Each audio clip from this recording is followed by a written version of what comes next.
Hey guys, I have done some updates to the room I've taken to calling the fountain room. Some cool new lighting. First of all, over here, this is not in the fountain room, but I thought I'd show you. This is this cool crystal lamp there that showed up in some pictures. I couldn't think of a better place to put it, so there it is. Okay, now on to the point of the video. So, you guys might have seen in my restore video, I found this Sputnik light, and I've been trying to figure... It's a new one. It's not a vintage one. I've been trying to figure out what to do with it. And so this is a temporary thing, but if I like it, I'll make it permanent. Come on, I hit the button. Why did it not... There we go. So right here, when you come in, it's hanging from the wire and also kind of wedged in the towel rack that I don't use. And these are all color change LEDs, so they all change at their own pace. And, yeah, right now it's just plugged into the little nightlight circuit here. You can see the cord there. But if I decide to make this permanent, then I'll do it, figure out a neater way to do that. Yeah, I couldn't figure out anywhere else to put it, and I wanted to put it somewhere, since I went to the trouble to, fix it and buy enough color change bulbs for it. So, I tried hanging it up. There was no room anywhere. I could have hung it in Abby's room, but then I'd have to make more holes in the ceiling. I didn't want to make holes in the ceiling if I wasn't sure I was going to like it or she was going to like it. So, this is what I tried, and so far I like it. We'll come back to that. So now the piece de resistance is I got a rain lamp. So I'm going to come up here. I just turned it on, and we'll watch it come together. So I didn't even know that these existed until, the past year or two when my good friend Jonas, who's a lighting collector, told me about them. And I'd never heard of anything like that. So I was like, well, that sounds really cool.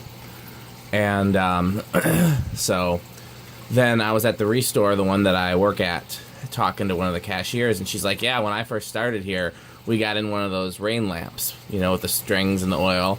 And I said, wow, that's really cool. And she's like, yeah, it sold right away. So that was when I kind of decided that I wanted one. Not when Jonas first told me about them, but when I found out that one had come through my restore. And then I found one. You guys see I do videos at the same thrift store pretty frequently, where I look for lamps and fans and stuff like that. And one came there, and it was in really rough shape. So I shipped it to Jonas to refurbish, and then when I was doing my road trip with Chris Lights the other day, I decided to check Craigslist and see if there was any, on the road that I could just buy one off of Craigslist. And sure enough, there was, a couple hours away for $40 in good shape. So I decided to go get it, and that's this one. And I cleaned it up pretty thoroughly, put oil in it. I had to pull that wagon wheel out and clean it off. All the paint was coming off of it, and it was kind of stuck. So I reattached it, and I put some Vaseline as a lubricant there, because I figured that probably wouldn't harm anything. It's petroleum, which is the same thing as the mineral oil that runs in these. And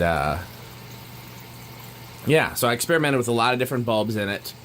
And this is one of my leftover Chinese par 16s that I ordered direct from China when I was working at 12 Wings. This was before LED bulbs were like super popular and in every store.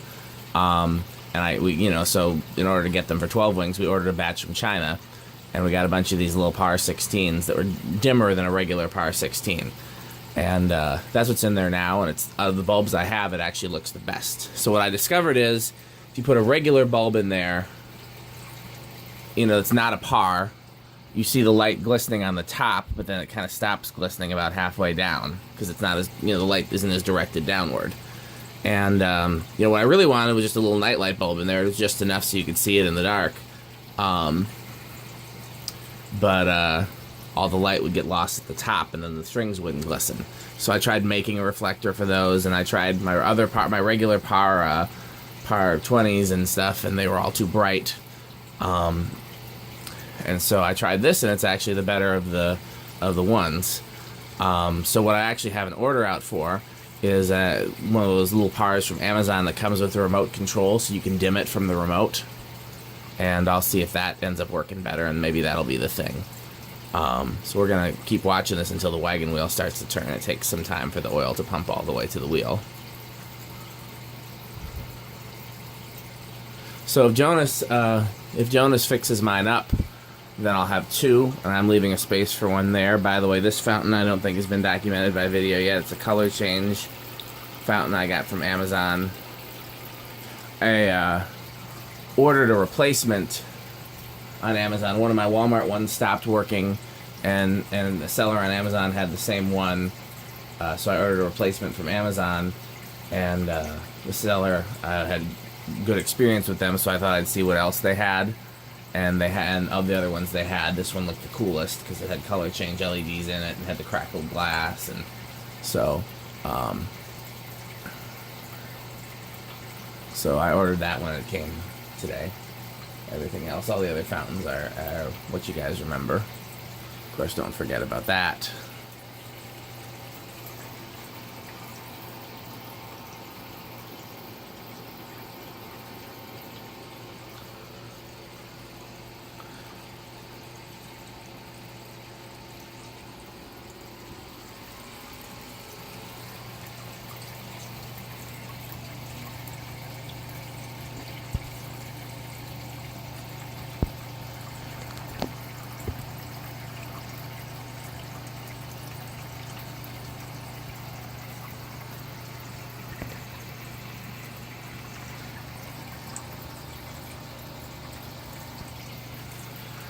Yeah, I spent way too much time experimenting with different light bulbs because I really wanted something dimmer than this. But like I said, anything, you know, whether it was incandescent or LED, anything I tried that wasn't a par, you only got glistening rain up till about here.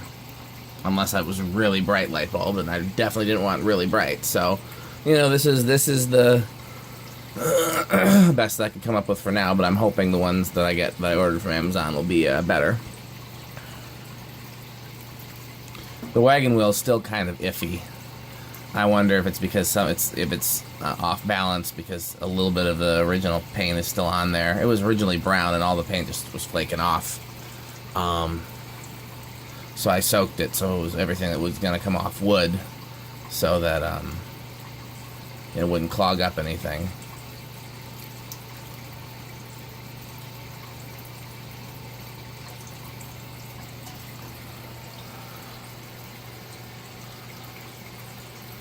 Takes a long time for the oil to stop moving once I turn it off.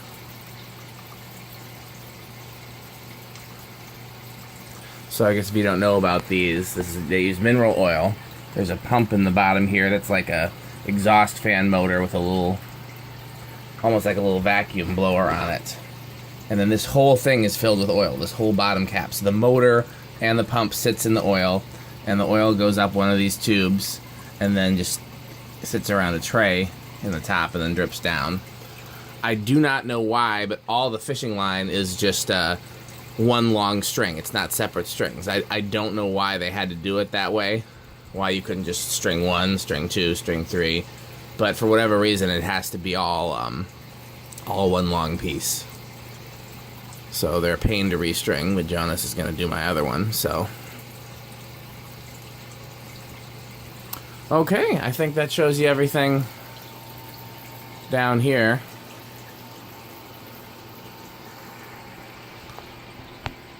I wonder how long I have to turn these off for, because for them to all start at the same place again, as opposed to remembering the color. Because when you first turn it on, they all red, and then they start changing at different times. But I had it off for a couple hours and came back down here, and it's still, you saw when I turned it on, they're still all different colors. So I don't know. But, I don't see any reason not to keep it here. Okay. Thanks for watching.